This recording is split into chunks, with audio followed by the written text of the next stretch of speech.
네, 국회 이용원 기자 연결돼 있습니다. 문재인 전 대표는 오늘도 이 문제에 대해서 명확하게 입장 표명하지 않고 있다고요?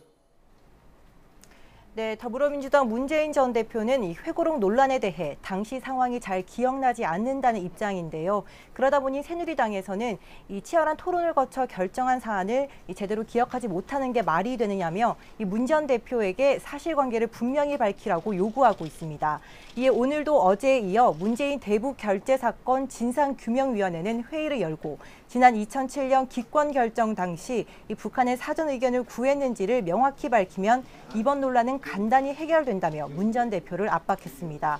정가빈 위원장은 오늘 아침에 열린 최고위원 중진 연석회의에서도 같은 주장을 했는데요. 직접 들어보겠습니다.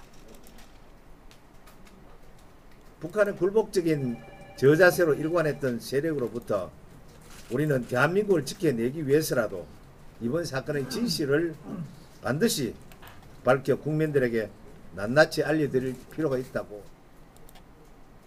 더불어민주당은 새누리당이 권력형 비리인 최순실 게이트를 덮으려고 회고록 논란을 키워가고 있다고 지적했습니다. 추미애 대표는 오늘 최고위 회의에서 새누리당이 사실관계도 모르면서 정치 공세를 하는데 무슨 규명이 필요하냐고 반문했습니다. 또 권력형 비리를 감추려는 치졸한 정치 공세에 단호히 맞서겠다고 밝혔는데요. 추 대표의 발언입니다. 국기문란 반역 내통 정복과 같은 적반하장인 막말과 거짓으로 사실을 호도하고 있는 새누리당 이정현 대표와 박명재 사무총장 등에 대해 법적 조치를 할 것입니다. 국민의당은 새누리당이 구태의연한 색깔론으로 연일 전국을 혼탁하게 하고 있다고 지적했습니다. 다만 당시 상황에 대해 기억이 나질 않는다고 밝힌 더민주 문재인 전 대표의 대응 태도에 대해서는 쓴소리를 했는데요. 박지원 비상대책위원장은 오늘 오전 열린 의원총회에서 문 전 대표가 매일 말이 바뀐다며 일구 사원으로 문제를 덮으려고 하지 말고 명확한 사실을 국민 앞에 밝히라고 요구했습니다.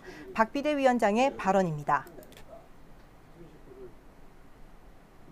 문재인 대표의 대통령 후보를 꿈꾸는 사람으로서 위기관리 능력과 리더십 문제에 대해서 강한 의구심을 가지면서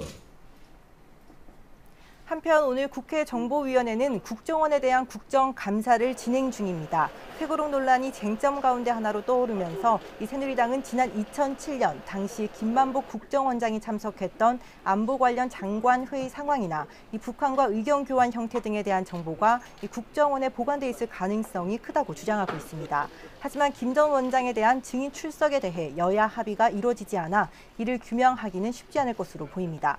지금까지 국회에서 YTN 이영원입니다.